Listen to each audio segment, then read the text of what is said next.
Hello and welcome to SAP Learning Academy and welcome to this tutorial.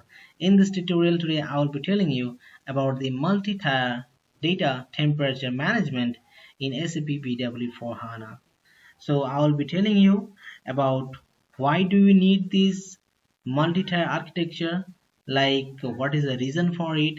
Then I will be telling you more details about the hot data, warm data and cold data. So it is very important for any interview question or the concept if you're working in SAP HANA, that why do you need this multi-tier architecture like the hot data, warm data and cold data. So before going that, we need to know the reason. So if you look into the right side of my slide, that I have drawn a SAP, suppose this is a SAP HANA database, and in your database you have multiple tables like column tables and row tables, and CPU is there which is actually processing the data from your tables. And suppose if I talk about any ADSO, this suppose your active table of the ADSO is having the data for last 10 years.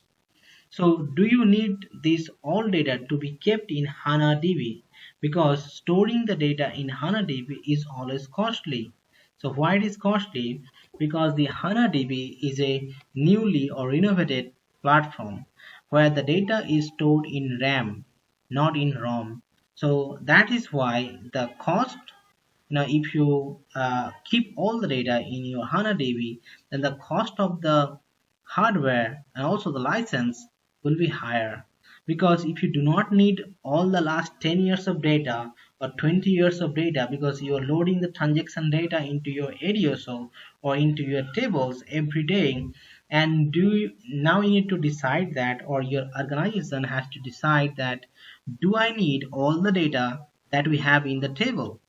If you don't need all the data, then you need to pass the data, or you need to store in other storage, not in SAP HANA database, because keeping all the data in SAP HANA database is very costly. So that is the main reason. And also, if you keep all the data into your one table, then the processing will be much slower. That's why it is important that you remove or you actually pass the data those are not relevant for the business. You can make it, you can put it into the archiving part or the nearline part, so that data can be archived, and the hot data, I mean only the real time or the most critical data will be stored into your main table or HANA DB. So let me move into the next part. Like here I'll be talking about the one, this is the outline of how does it look like. Now suppose if I talk about the architecture, we have three steps in this scenario. The data, how we are storing the data into the table, or if I talk about a table of a or if I talk about the ADSO, how do I actually keep the data? Suppose those data are very used every day or very frequently used for business, those we call as hot data. And warm data, what is warm data? And those are not used every day, but is used maybe once a week or once a month or twice a month. Those we can call as warm data. And cold data, this is definitely rarely used. We do not need the data. And if I talk about the storing the data, where we need to store the data, like hot data will be always in the main memory, like in the SAP HANA database. And for the case of warm data, it is not necessarily that you need to keep it in main memory.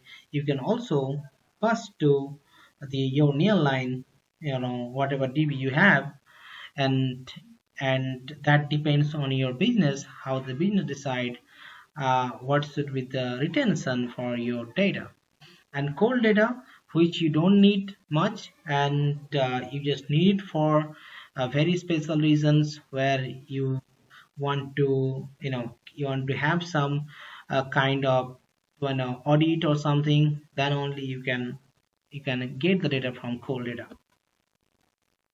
Now we have to move details like hot data. Like as I said earlier, that where we are using the data frequently for the reporting, and then only that what we call hot data. And the hot data will be always read and write possible. And if I give you an example, like if I talk about the ADOSO, because ADOSO, those we built, those are actually for the reporting purposes, for business critical purposes. So ADOSO with InfoCube behavior, so that's what we use for the reporting, and ADOSO with change log. So these are the type of characteristics. Now, if we build it, those are called hot data. And moving to the warm data, and warm data is always, as I said, less frequently accessed for reporting. And if I give you an example like now, what is the example like? If I talk about any integration layer or PSA layer, so those are not your reporting layer. Those are the kind of the data acquisition layer in your LSA structure, or the corporate memory if I talk about. So those are the layers what is not used for your final reporting, but is used or is needed for the data development. So that's why we call this type of data as warm data, and you no need to keep the data for very longer time into the system, because it is advised by the SAP that now the data in the integration layer you don't need to keep for very long day. You can keep it or bypass it to your any kind of archiving storage. So coming to the last one, that is a cold data, and it is an important one. And yeah, just forgot to mention that. And warm data is also used for read and write, just like hot data. But in the case of cold data, and we don't use for uh, the write purposes. We just need to read, because wherever data we store, uh, whether it's a hot data, warm data, cold data, so all data has to be available for the reporting purposes. The report can actually access these all three types of storages. So cold data, if I talk about, so it is less frequently accessed, so which we don't need. Maybe maybe once a year, or maybe we never use it. So those data we put into the cold data, and cold data sometimes calls as frozen data, like we don't need it. And so what is the targets? Like if I talk about the corporate memory, so those data we load into the corporate memory, and we don't need those data actually, and we can just pass the data into your nearby archiving storage, so that you can just keep your system free, your HANA DB free. So that's also called the scale out architecture. So that's how actually we need to build the data model into the system. And that's all about the tutorial, and I hope you have understood and liked it. And don't forget to subscribe our channel, and thank you for watching. And also look into my other tutorials. I have given the links in the video description. Thank you for watching.